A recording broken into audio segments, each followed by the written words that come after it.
but I feel so alive. There's a war going on outside, no birds around here, just bullets that fly. There's a war going on outside, there's death everywhere, but I feel so alive. I feel so alive. Dear Mr. George Bush, why do you insist to make a fool of us? For over 200 years, we stood for what's good, now we despised by peers. This ain't gonna last for long. They wish us dead, George, yo, they wish us gone. And what do you do but add fuel to the fire and send in more troops? Iraqi-American rapper Times here on Democracy Now!, democracynow.org, The War and Peace Report. I'm Amy Goodman with Juan Gonzalez. With the Democrats in control of Congress for the first time in the Bush administration, the White House is finally being called to task on various aspects of the Iraq war, from the mishandling of billions in reconstruction dollars to the use of private military contractors. But there is no congressional oversight on another defining issue of the Bush presidency, 9/11. Questions remain over whether Israeli agents tracking the 9/11 hijackers were tracking the 9/11 hijackers before September 11th. This one we can't claim as an exclusive. ABC's 2020 did this story. The Jewish newspaper The Forward also did it. Salon also covered the story. But where's the follow-up? Freelance journalist Christopher Ketchum has just published a comprehensive piece on this story in the newsletter Counterpunch. The article highlights various interconnected stories. The 5 Israeli movers who witnesses say were cheering after the first plane struck the World Trade Center, the so-called Israeli art students who were living in concentrated areas where hijackers were living in the United States, and how 2 of the hijackers ended up on the watch list weeks before 9/11. Christopher Ketchum, the author of the article, joins us online from upstate New York. Alexander Coburn also joins us on the phone. He's the editor of Counterpunch, where the piece is published. And with us here in the Firehouse studio is Mark Perlman. He is the reporter who did one of the first reports on the story for the newspaper The Forward in 2002. Why don't we begin with Christopher Ketchum? Christopher, start off with the story you begin with in this latest piece. And that's the story of the 5 so-called movers, this story that has been documented, talked about, rumored about. Explain what happened that morning of 9/11. Sure. Let me just preface this whole conversation just to say that the Counterpunch article does not pretend to provide readers with a definitive smoking gun for these allegations. Rather, what I've done is gathered all the available information on the matter, that is the disparate media reports that you mentioned, leaked documents from FBI, CIA, and the Justice Department, conversations with former intelligence officials and current FBI officers. Now, the upshot of all this available evidence is this.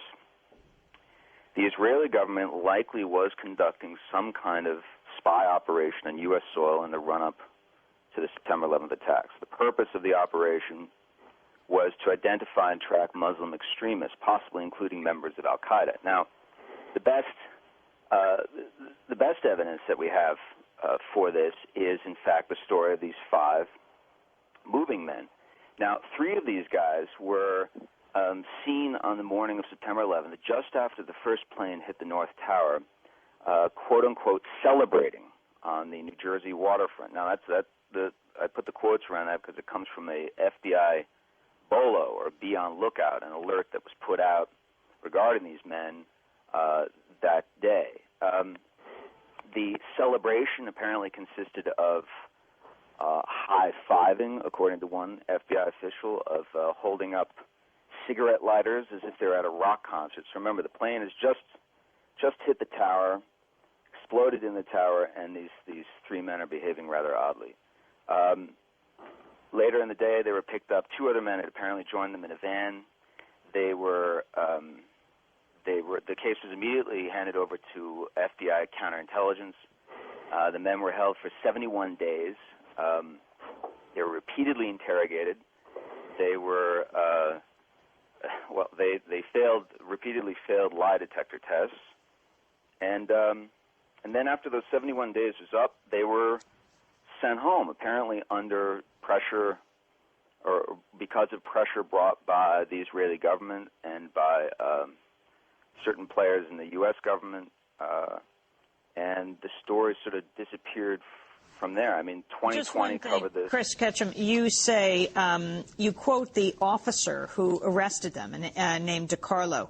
You say, according to DiCarlo's report, this officer was told without question by the driver of the moving van, Sivan Kurzberg, we are Israeli, we are not your problem. Your problems are our problems. The Palestinians are the problem. Right. Well, what's interesting there is that, you recall after the first plane hit, no one really thought that this was a terrorist attack. I mean, most people thought, and I was there, on the Brooklyn waterfront watching this whole thing, and everyone thought it was an accident. These guys, when they were interrogated by FBI, told them that, essentially said that they immediately knew it was a terrorist attack, and they actually told FBI that the reason they were celebrating was because the attacks would be beneficial to Israel, that it was a, quote, a good thing for Israel. That's according to the FBI spokesman who spoke on the record about this. And that it would bring sympathy for Israel's political agenda in the Middle East. And if I can interrupt, I'd like to bring in Mark Perlman to the conversation. Mark, it was your newspaper that the forward that first broke the story that the FBI thought that at least a couple of these people were Mossad agents. Could you talk about that and how you uncovered that information? Yes, we ended up writing a story in March of 2002 after several months of reporting, because when this incident happened, obviously a lot of people were intrigued, including journalists, and so everybody was trying to find more information about this. And I've been talking to sources and trying to find out a little bit more, and after a while I was able to confirm that according to the FBI, 2 of those movers were identified as Mossad agents. And they were interrogated about it. Obviously, the circumstances around the interrogation, there was a lot of panic after 9/11. People were looking for suspects everywhere. So the reports about exactly how they were behaving and what they said, we should be a little bit careful about this because, and so what I tried to do is go beyond the reports about them smiling and high-fiving and so on, because I had my doubts about this. I still have them, by the way. And so what I did was try to back up